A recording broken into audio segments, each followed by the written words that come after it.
La capsule touristique, une présentation de Tourisme Abitibi-Témiscamingue et RNC Média. Visiter les centrales hydroélectriques, on sait que c'est possible à la baie James.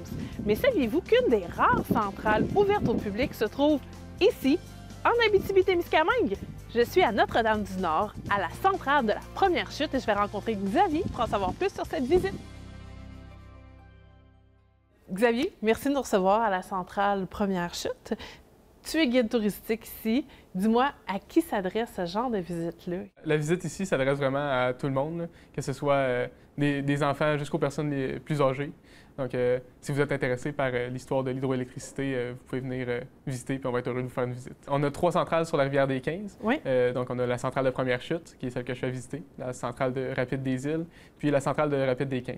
Puis on a 2 autres centrales en Abitibi, donc Rapide 2 et Rapide 7, qui produisent aussi de l'électricité pour la région, puis partout au Québec aussi. Donc, on a une centrale qui est vraiment particulière ici. On a plusieurs innovations technologiques qui ont été faites ici. Donc, premièrement, la télécommande de la centrale qui est faite depuis sa construction. Donc, la centrale ici est complètement télécommandée. Donc, tout est contrôlé à partir du centre de téléconduite à Rouyn-Noranda. OK. Puis ça, c'est depuis sa construction. Donc, elle a été construite justement pour ça. Puis, ça a été la première centrale au Québec à être construite dans ce but-là. Puis aussi, je peux parler des vannes de notre évacuateur de crue qui sont des vannes paupières, qui est quelque chose d'assez particulier puis qu'on voit pas souvent.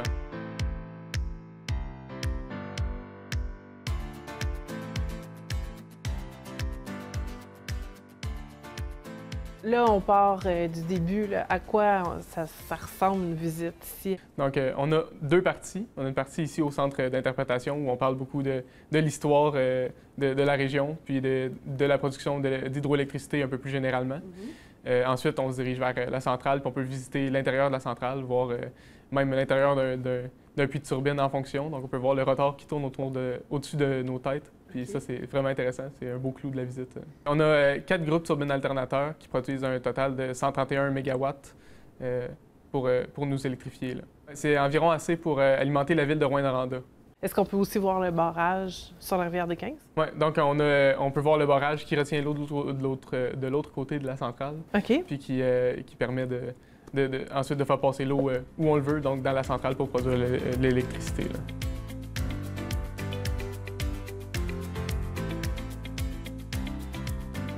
Qu'est-ce qu'on voit une fois rentré dans la centrale? Qu'est-ce qu'il y a à voir? On voit les turbines, mais à part ça? Oui, bien, dans la centrale, ce qu'on peut voir, c'est tout l'équipement qui permet la production de l'électricité. Donc, on va voir les alternateurs, tout l'équipement qui permet de les contrôler aussi. Puis, si on descend, bien, on va pouvoir voir tout l'intérieur de la centrale. Donc, vraiment, comment l'électricité est produite. On va passer aussi par l'atelier mécanique, aller voir un petit peu comment ils fabriquent les pièces qu'ils ont besoin dans la centrale. Puis, si on veut faire la visite, on fait comment? Donc, c'est pas compliqué. C'est sur réservation seulement, du mercredi au dimanche. Puis, vous pouvez réserver sur le site Internet réserverunevisite.hydroquebec.com.